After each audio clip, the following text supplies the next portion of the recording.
Matters closer to home because the Bulls edged Leinster 21-20 at Loftus today to be third on the log thanks to a last-minute penalty by David Kriel. The win ends the Irish side's 12-match winning streak. To help us look back at the victory, we are joined by rugby analyst Puledi Manamela, who was actually at Loftus earlier today, and there he is. Puledi, good evening. Thank you for joining us on Sports Live on SABC. Good evening, Tabiso, and good evening to the viewers. Well, the Bulls have won, but the headlines are saying that they did not deserve the victory. As somebody who was there, do you agree? And if so, why not? Well, I do agree. I mean, firstly, let's look at the Leinster side that was there. It was with at least 9 or 10 players that are frontline Irish players that didn't travel together with the traveling party. And the Bulls did mix it up a little bit. They had really frontline players, plus some players that are bench warmers. But you should be putting the Leinster away at Loftus. So the Bulls struggled. I mean, they were huffing and puffing the whole of the first half.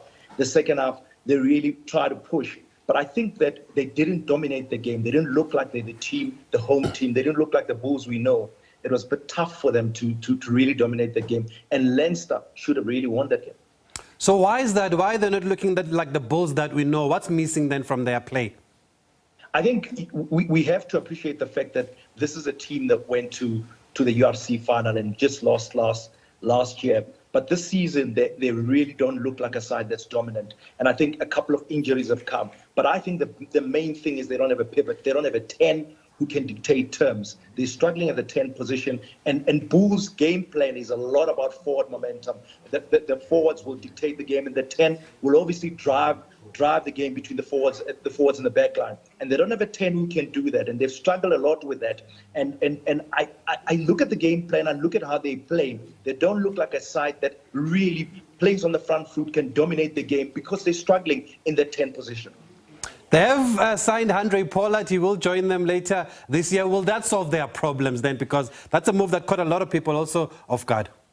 It will solve their problem temporarily. I had opted that they should have fought very hard. You know the South African system, how it works. You can't have the same kind of players in the same union. I really, in my personal opinion, feel that Mani Libbok and Sasha should not be playing it for the same union. One of them has to move away and play somewhere where they can compete for the Bok 10 position. I thought the Bulls would fight hard for possibly Sasha to come up, and Mani will then stay in the Stormers. But I think with Handré Pollard, he needs to have a junior who's going to be the next in line.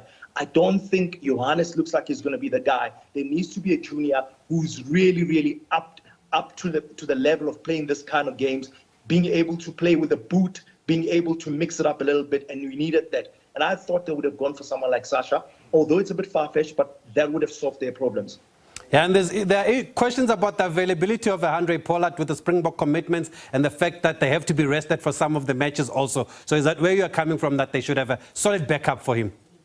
Yes, I mean, when you bring experience, and Jake's spoken about experience helping the young players, you've already got a Villy there. A Villy is doing a tremendous job for the youngsters, and I feel that with him coming as a second receiver at 10, it helps whoever the youngster would be, the right 10 that would be there. But now you're going to have him and Pollard. They're not always going to be available, and they're going to be cotton wooling themselves for the Bok selection, so it's going to be a bit tough. So you'll miss them together, and obviously we know that Villy is going for his 100th cap. So I'm coming from a point of view that you're going to have two senior players who are a little bit over the hill. You don't have someone else who's going to take over long term. What about the positives from today's game? I know Jake White will always look at the positives. What positives does it take out of this victory?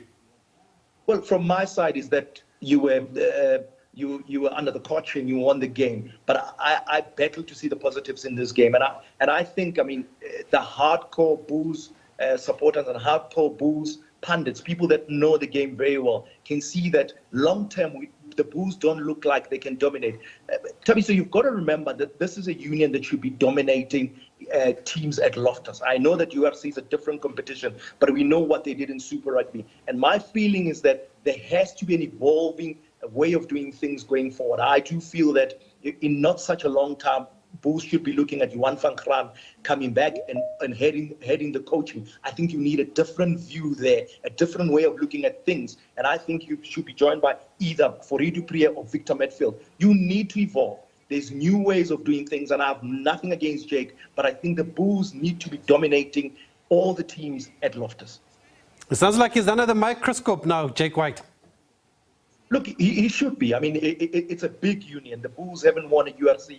The Stormers have won it and gone to a final. The Bulls were in the final last time. They don't look. They're there and thereabout. I mean, we shouldn't. They're third on the log, but they should be dominating the teams at Bulls. They should be looking like they can beat a second-string Leinster side. Struggle against the likes of Porter, the likes of Gibson Park. Don't struggle against this side.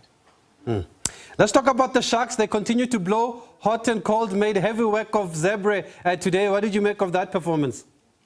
Look, I mean, the Sharks, for me, they'll continue blowing hot and cold because they've made the choice that they're going to have a lot of frontline Springboks in their squad. And that means that you're going to have a lot of off players because obviously there's resting of the Springboks. I must say, they do rather have a young string coming up, a lot of young players that are coming up, but they will continue blowing hot or cold because you're not always going to have the Springboks for every single game. But they have to also pick their struggle, whether they're going to build a union based on players that are going to be future Springboks, or they're going to have frontline Springboks who are not going to play. Because if you can see, you don't always have an Etzebeth and a Sia playing at the same time, or the other times you don't always have a Mapimpi and an Am playing together. So you don't have the frontline players playing. But that's the reason I feel they blow hot and cold. But if they are together for a long time, they string together games, I think they can be a tough side. But it's going to be difficult in the situation that they are in for the Boks. Yeah. And with the talent and the Boks that they have, should they be doing much better in these competitions? Definitely, they should be doing much better. But as I explained to you, it's very complicated to play the Boks all the time. And if you're not playing them all the time, you're playing some players that are off the bench, and you have good youngsters whose places are taken. I mean, if you look at the center position, you've got Luka on your arm, and then when you've got Luka on your arm and he's not there, the youngsters tend to feel Esther Hazen and Luka on your arm, if they're together, it's a different ball game. But if they're not there, you've got the youngsters playing, and the youngsters have to wait for the Boks to go away so that they can play. So there's no consistency every single time you bring the youngsters on. And what's your scorecard on of the Stormers? I know John Jobson has also faced a little bit of pressure throughout the season, but always seems to get himself out of trouble. Look, I mean, I don't blame the Stormers at all. This is an off-season. There's too many injuries. If you count the injuries that the Stormers had, any side that have been in the situation of the Stormers, we're going to struggle. So this is off-season. There are too many injuries to be able to continue playing in this URC and dominating in this URC. This is an off-season, and Dobson should still stay because there were too many injuries for the Stormers. Does the same go for the Lions? Coach Kesh van Rooyen has been in charge for a while now. We saw some encouraging signs earlier in the season, and the union has backed him, and they continue to back him.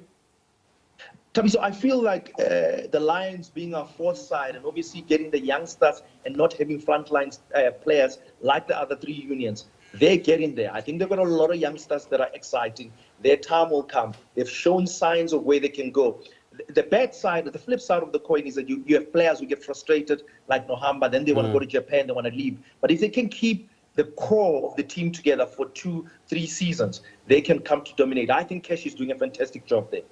And just finally, Puledi, are you able to explain to us why the South African sides don't take tournaments like the Champions Cup seriously? Because we are told it's the Champions League of rugby, and they seem to put more focus on the URC. I think if you compare it to the beautiful game football, where this differs, is the budgets of our teams are not the same as the budget of the teams in France. So for instance, Toulouse can have two strong sides and sign players from all over the world, and they sign a lot of Fijians, they sign a lot of players from around the world. So they can play two different tournaments and use players who are at a higher level, whereas our players are not going to be able to do that. We will have a lot of youngsters in our teams. So for us to compete, we need to be able to up our budget so that we can compete at the Champions Cup. We have the ability to do that. Our players always come back here, but they'll chase the money and play in a higher team. So Leinster and Toulouse, you'll always have a second string that can compete in the URC, and you're able to rest other players that can play the Champions Cup. Remember, rugby is a physical, hard contact game. You can't play same players week in, week out. So we get thin as we go past the 20th player, the 21st player. We get very thin. And that's where the challenge is for the South African side. So they have to say, we're focusing on the bread and butter, which is URC, and maybe the Champions Cup, we can get there. And the travel is really difficult for them. Travel takes its toll. Thank you, Puledi Manamela, for speaking to us here on SABC. Always a pleasure catching up with you. It's a pleasure of mine, Tabiso. Have a good evening. Hey, tough to please Puledi Manamela. As much as the Bulls have won, but they should be doing much better at home in front of their fans at Loftus. There's more coming up here on Sports Live. Stay with us.